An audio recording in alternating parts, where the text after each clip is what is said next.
Grand Parkway is the third loop around Houston. And what is really driving the Grand Parkway now is the ExxonMobil relocation. The Grand Parkway is nothing new. Back in 1961 is when the first talk of a Grand Parkway was realized. And so just this last month, September the 27th, the Texas Transportation Commission awarded Zachary Odebrecht Parkway builders they estimated $1.1 billion price tag to get the Grand Parkway built from, say, 290 over past Highway 59, segments F1, F2, and G.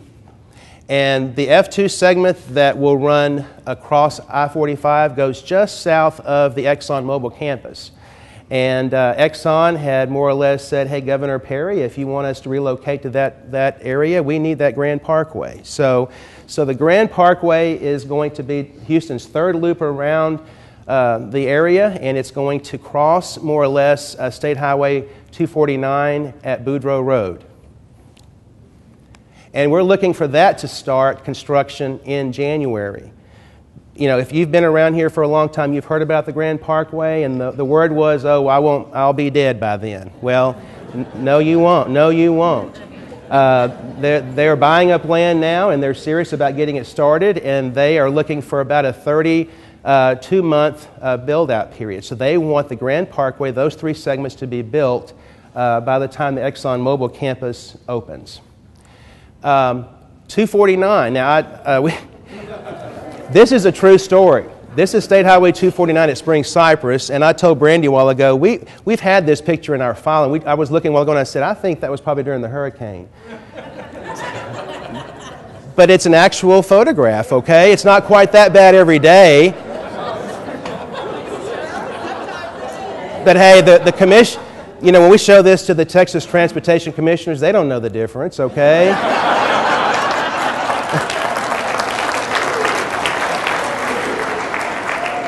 But if you look, there are a lot of RVs and people have trailers with belongings in the back. And I don't think the traffic, you know, every day it's quite like that. But actually the good news, and again, thanks to Alan Fletcher for his work in the state legislature, money has been allocated for that Grand Parkway and for State Highway 249. Honestly, we had heard that, you know, remember a few years ago when all the signs went up about it being a toll road and whatnot, the Chamber really came out and said, hey, Texas Department of Transportation, you're our friend, but we really don't want that to be a toll road. And they said, no toll, no road for like 30 years. And they meant it. I mean, they are out of money for new construction. But I'm not sure where you guys dig up your extra money, but thank you for that, Alan. George Shackelford, our city manager, John Fischerow, who's here, John is our Mobility and Transportation Committee chairman and has been for years and does a wonderful job. Lamar Casparis and I met with Peter Key and others with the Harris County Toll Road Association about 3 months ago, and they told us that we can expect State Highway 249 from around North Point, where the freeway ends now, to begin construction in September of 2013 or the latter part of next year, and have about a 15-month build-out. Now that would go from North Point Drive up to the bypass or around Medical Complex Drive. That would be phase one, okay? Probably a toll plaza just south of Boudreaux Road, bridges over North Point, and Boudreaux, of course, will have your spaghetti bowl one day. It'll look like look like 249 and Bellwade, I'm sure, and 65 mile an hour. Phase two, then at a cost of about $170 million. Phase two would take that from FM 2920 on up to Decker Prairie, probably in 2017. So, you know, that's a big deal for Tomball. It's 249. The VA clinic, we've considered that as number two. The VA clinic is, if we all go by 1200 West Main, correct, Klein's? We've got Jeffrey, Joe, Robert, and Ruthie Klein here. They owned Klein's Supermarket and their family for over 80 years. And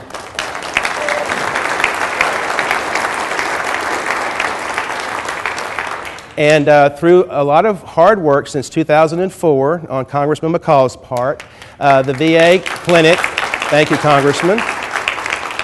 The VA administration chose that location for its new outpatient clinic. It's going to be 30,000 square feet, and they estimate 65,000 visitors per year to that location. That's unbelievable. So what you see right now is the demolition is done.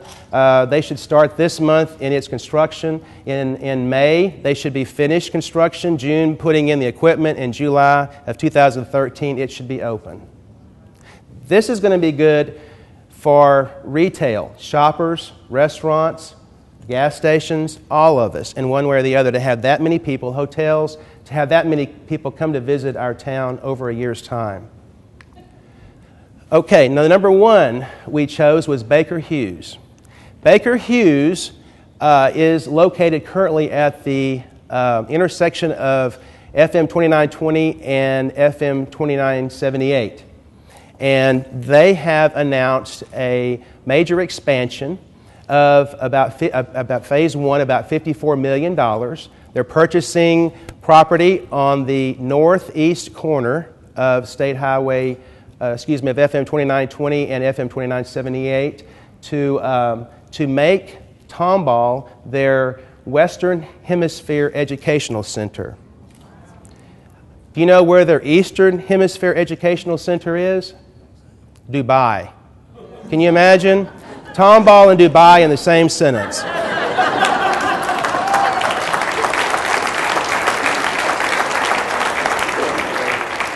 Isn't that neat?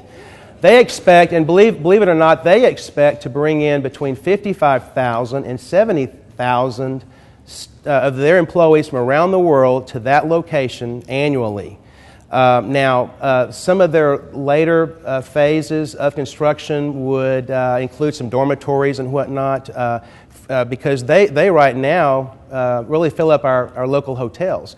We're not really worried about the hotels losing business. I mean, you've got 65,000 a year coming to the VA clinic and 70,000 coming to Baker Hughes. I sat up in bed the other night and I thought, we're working hard on transportation, but my gosh, look at all the people that we're going to be having in town in a couple of years on a daily basis. You know, traffic is tough now.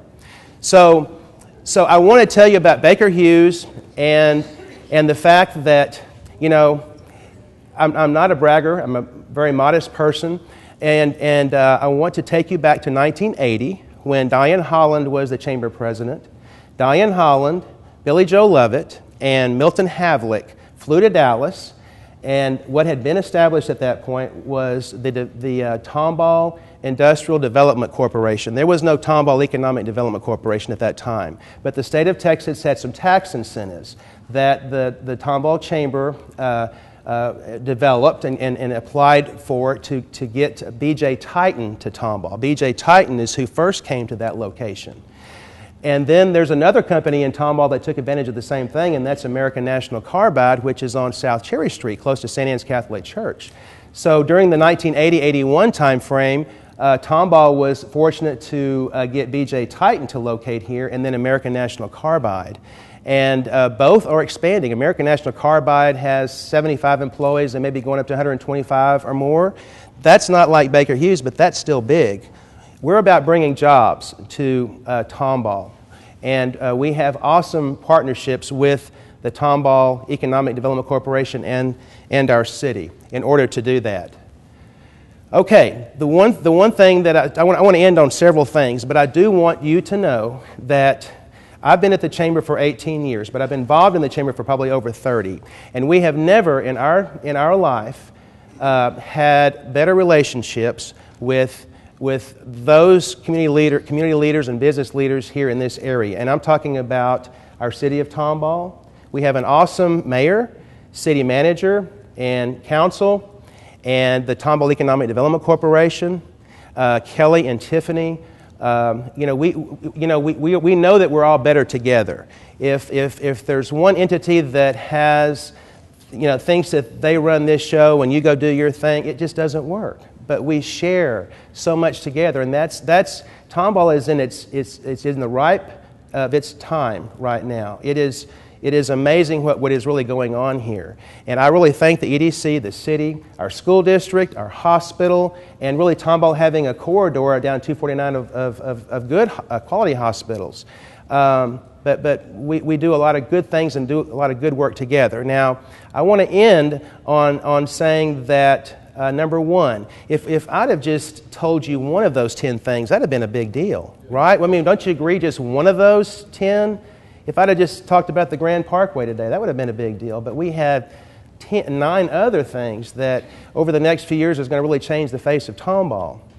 What I want to tell you lastly is that what we enjoy today here in Tomball didn't just happen. It took the city, the Chamber of Commerce, other entities over the last 100 years to make it what we are today. And that is making sure that we have quality of life, good education, good health care, and a place that people make number one as their place of choice in which to live.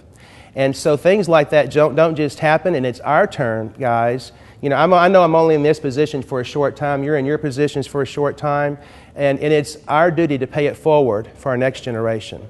So that is what our job is today. So when you leave here, just know that and thank those that came before us for what's coming to our benefit, and go out there with a more of a positive, encouraged, enthused attitude to know that that what you're doing today, we're paying it forward for the next generations.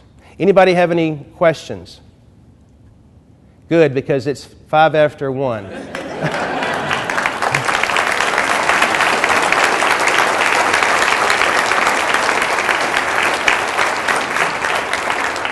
A lot of good things happening. Let me tell you one more thing, and that is you can always go to our Tomball Chamber website, www.tomballchamber.org, and we have a business development update that's posted on that front page.